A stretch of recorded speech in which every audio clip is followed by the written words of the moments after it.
Yeah, this is Good Time Radio. Good Time Radio. Good music with electronic touch. Nasz specjalny gość w Good Time Radio, Stephenson. Hello, President Bango, as Hi. I can say hi. Stefan, this is, I can say, another your visit in Poland. And I was wondering, what do you think about the country, and is it inspirable for you? Do you have some inspirations from visits in here? You will come back to Poland soon, in March. And I was wondering, have you found something interesting in here? Well, I think that Poland and Polish people are very interesting. Not only for music, but also I have very good friends who live here, and Polish friends who I sail with. So Poland is very dear to me in every way.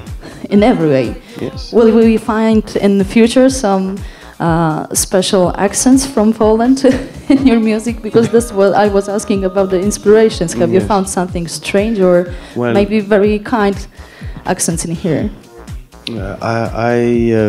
I'm not sure if I can pinpoint exactly where inspirations come from, apart from life. Okay. And then when you live life, you get inspired. And for that reason, Poland must be an inspiration, because I've been coming here for 15 years. This is a great thing that you are the man who is comparing electronic music since long time, from '95, I can guess, from GUS, but I think that it was earlier, isn't it, with you and with making of music, isn't it?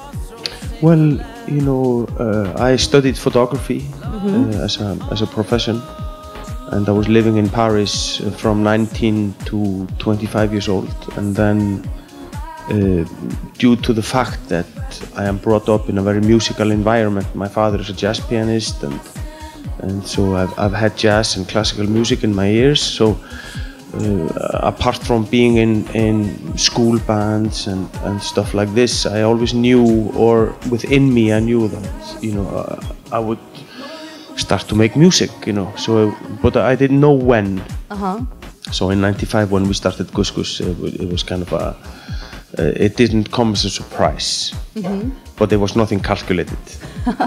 I was wondering, why did you choose electronic? Because if someone has some kind of music like jazz or other, I can say, complicated characters of the music in his ears, and you choose electronic, why? You love the instruments, or?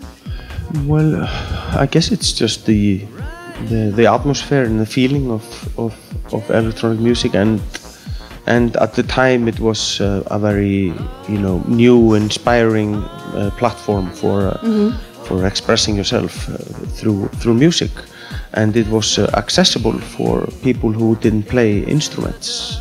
For example, as me, I don't really play well, but I can play a little bit. But what kind of instrument? Well, I play a little bit of the bass and a little bit of guitar and stuff like that. But I was wondering about the electronics because 1995, from GUS starting, this is in my imagination the main start, and we had a lot of years.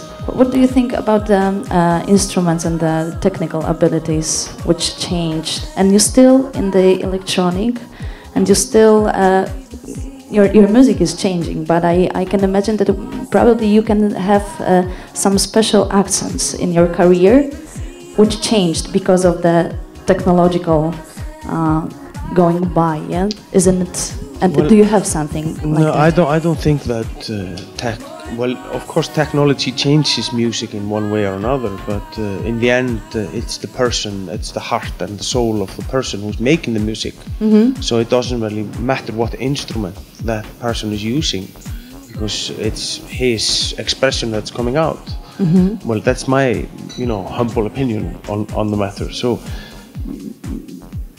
being, you know, having music more accessible to, you know, to the general public, as you could say, it's just made it more, you know, the floor of music has been wider and broader, but it doesn't really necessarily say that music has become better.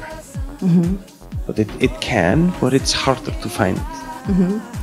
I was thinking about this, something that you've, in one part of time you found some kind of instrument, maybe some filters, and you had, yes, this is the thing, they made it, and this will be, for me, now the sounds of my music in one or next step by, so, but you didn't have some kind of things. Yeah, always, you know, there's always new instruments, there's new synthesizers, there's new filters, there's new, you know, software, there's new this and there's new that, you know. There's always new things, always has been, always will be, you know.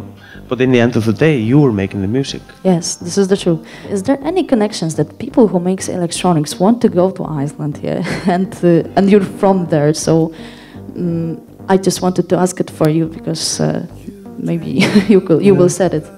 Well, there's many talented electronic musicians, experimental musicians living in Reykjavik. And the good thing about making music in Reykjavik and electronic music, especially, well, not especially, you know, this is what I know. Not only, yes, of course. But there's a very tight connection between everybody.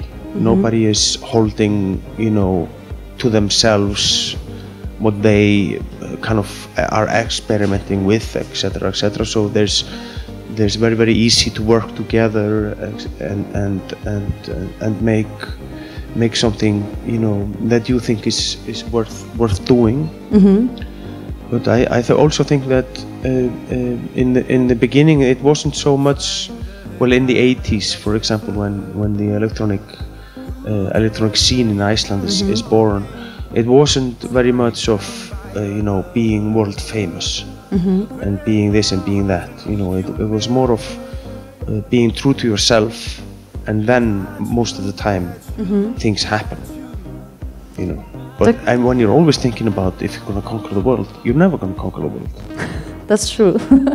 GUS is the band who had a lot of members, and when I was watching about the history, I started to think, you're the main character, but do you think the band are the people, or band is the character of the music which you play, or maybe the quality of music which you play? What is band for you? I think it's just a combination of the collaboration between us all that has kept the band together.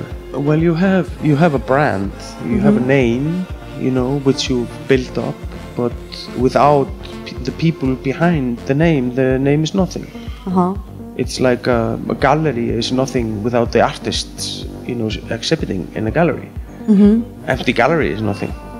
You know, that's just a healthy progression of whatever, you know.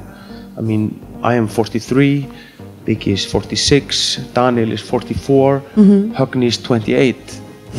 So it's, you know, maybe all of us, the old guys, will just stop, and then the younger people will keep on the band. You never know, you know. But it's important that, you know, from this name, from the band, continues to come forward-thinking, interesting electronic music. That's the main concern at the moment, I think. Maybe this is the recipe, that you make the music from a long time and you have younger members, so that younger people can listen also of you. Because yesterday at the party in Baker Street, I saw a lot of very young people who was at the party. Yeah, so they were, and they came to you, because they know your music. That's good. This is the thing which has to be done. Okay, I just wanted to also ask you about the progression, because you said it, and what is the next step? What is the progress of your career? What you are thinking about in your next steps of the present at Mongo? Well, I'm such a, you know, kind of eclectic personality. I can never stick to one thing and try to do that well. You know, as I say to everybody, I don't do anything well, but I know to do a lot of things. So I'm doing a lot of things. I have I have a side project called Gluteus Maximus, and I'm producing Högni's solo album, and I'm doing a small clothing label with my girlfriend, and you know, this and that. I'm taking a lot of photographs again, and I want to make a photography book. Actually, I have 2 photography books in the making. So I mean, there's a lot of things. I can never stick to one thing. I get bored very easily. If it's GUS, if I only had to do GUS, I would kill myself. If I only had to do something else, I would kill myself. So the recipe for a good musician career is also, don't be only the artist from the one side. You should just consummate art and world from the other sides just to make a good music, yeah? Well, I don't think it necessarily has to go with a musician. I just think that for me personally, as a person, it has to go. It has to go that way. You know, I prefer to be poor and happy than rich and unhappy. Okay, I got one question from actually my friend who was chef in audition Electronic Wave, it calls. And who was what? Electronic Wave. We have a special audition in Fridays, yeah?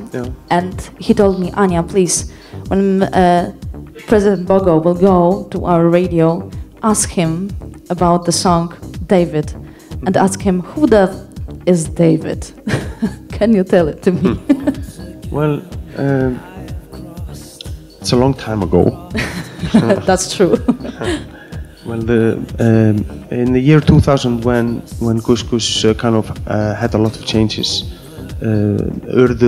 Earth started working with us.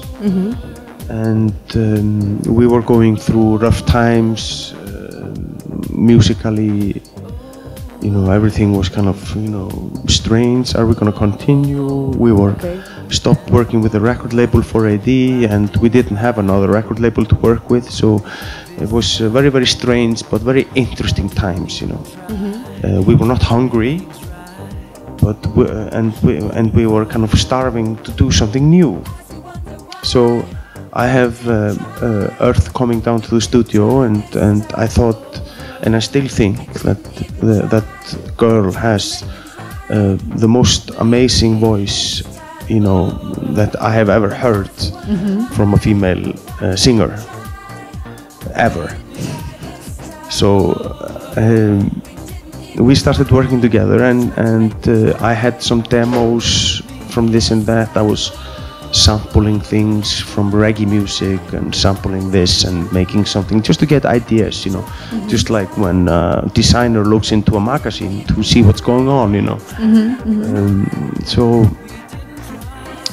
in this process I had this kind of 2-3 samples I was working on, and she started singing, and she actually said the words, I still have last night in my body, daybreak.